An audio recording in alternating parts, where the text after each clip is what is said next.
Assalamu alaikum, I'm Aisha and you're watching Samar News. Here are today's headlines.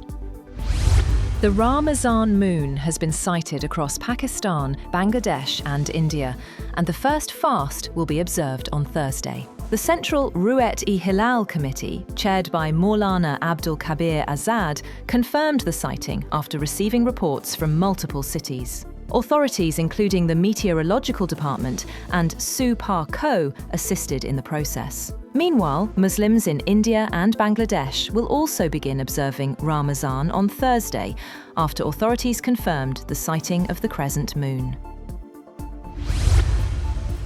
Peace talks between Ukraine and Russia in Geneva have ended abruptly after just 2 hours of discussions. Ukrainian President Volodymyr Zelensky described the negotiations as difficult and accused Moscow of deliberately stalling efforts to reach a deal aimed at ending the 4-year-old war. The US-mediated talks in Switzerland come as President Donald Trump has recently suggested that Kiev must take further steps to help ensure the success of the negotiations. Meanwhile, Russia's chief negotiator, Vladimir Medinsky, says US-mediated talks with Ukraine in Geneva were difficult but businesslike. He said a new round of talks would take place soon as efforts continue to broker a peace deal. Ukraine has reduced electricity imports by 3% to around 311 gigawatt-hours last week as milder weather eased pressure on the energy system. According to analyst group Dixie Group, this marks the first weekly decline in import volumes in the past 5 weeks, while electricity exports have remained at zero for 3 consecutive months. The development follows record cold conditions in early February, when temperatures in some regions plunged to -30 degrees Celsius, coinciding with Russian strikes that damaged significant parts of the country's energy infrastructure. Iran's President Masoud Pezeshkian has reiterated that his country is not seeking nuclear weapons and is ready for any form of verification. In a televised address, he said Supreme Leader Ayatollah Ali Khamenei's religious decree bans such arms and hoped Washington recognizes that fact. But Pezeshkian stressed Iran will not accept limits on using science and nuclear technology for medicine, industry, and agriculture. His statement comes as indirect talks began in Geneva, with Foreign Minister Abbas Araghchi saying that both sides had agreed on guiding principles. Meanwhile, satellite images show Iran has reinforced and concealed facilities at several sensitive military and nuclear sites following last year's strikes. At the Parchin military complex near Tehran, analysts say a new structure has been covered with concrete and soil, obscuring it from aerial view. At the Isfahan nuclear complex, tunnel entrances appear to have been buried, while entrances near Natanz nuclear facility have been fortified as tensions between Tehran, Washington, and Israel continue. On the other hand, a Russian Navy corvette, the Stoiki, has arrived at Iran's port of Bandar Abbas. Moscow said Russian and Iranian naval forces coordinated to ensure the safety of civilian shipping. The visit comes ahead of joint naval drills in the Sea of Oman and the northern Indian Ocean later this week. Sanai Takaichi has been formally reappointed as Japan's Prime Minister by Emperor Naruhito, 10 days after her party's landslide election win. Takaichi secured 354 votes in the House of Representatives, as her Liberal Democratic Party and coalition partners maintain a strong lower house majority. All cabinet ministers were reappointed, including Defense Minister Shinjiro Koizumi and Finance Minister Satsuki Katayama. Cambodian Prime Minister Hun Manet says Thailand is still occupying Cambodian territory, despite a ceasefire brokered by former US President Donald Trump.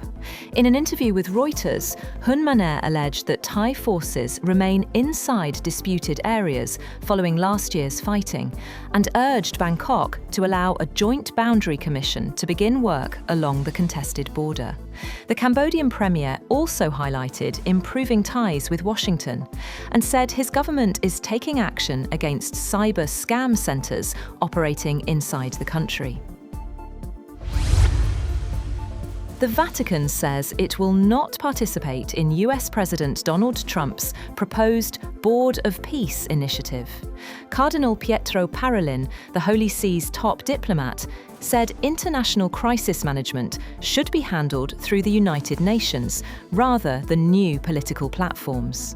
Pope Leo, the first US-born pontiff and a critic of some of Trump's policies, had been invited to join the initiative in January. At least 12 people have reportedly been killed after a firecracker store exploded in China's Hubei province. The blast happened at a retailer in the city of Shenyang, burning around 50 square meters of the premises. Eyewitness videos showed heavy smoke rising from the building, while authorities say the cause of the explosion is under investigation. Reverend Jesse Jackson, a towering figure in the American civil rights movement, has died at age 84. He passed away peacefully, surrounded by family, leaving a legacy of activism spanning over 6 decades. Born in 1941 in Greenville, South Carolina, Jackson rose to prominence in the 1960s as a leader in Martin Luther King Jr.'s Southern Christian Leadership Conference and was present at King's assassination in 1968. Jackson twice ran for the Democratic presidential nomination in 1984 and 1988, breaking racial barriers and amplifying the voices of marginalized communities. He founded the Rainbow Push Coalition to promote social justice, civil rights, and economic equality. Leaders worldwide mourned Jackson. Former President Barack Obama called him a true giant, while President Donald Trump described him as a good man with lots of personality, grit, and street smarts. The United States has disclosed evidence suggesting China may have carried out an underground nuclear test on June 22, 2020. Seismic readings from a station in Kazakhstan indicated an explosion of magnitude 2.75 near China's Lopnor test site. Assistant Secretary of State Christopher Yeo said the data were very unlikely to be from an earthquake or mining activity and suggested China may have attempted to mask the blast using a decoupling technique. China denied the claims, calling them entirely unfounded and politically motivated. The disclosure comes amid US efforts to involve China in new arms control negotiations following the lapse of the New START treaty. That's all for now. For more updates, visit www.samar.tv. Thank you for watching Samar News.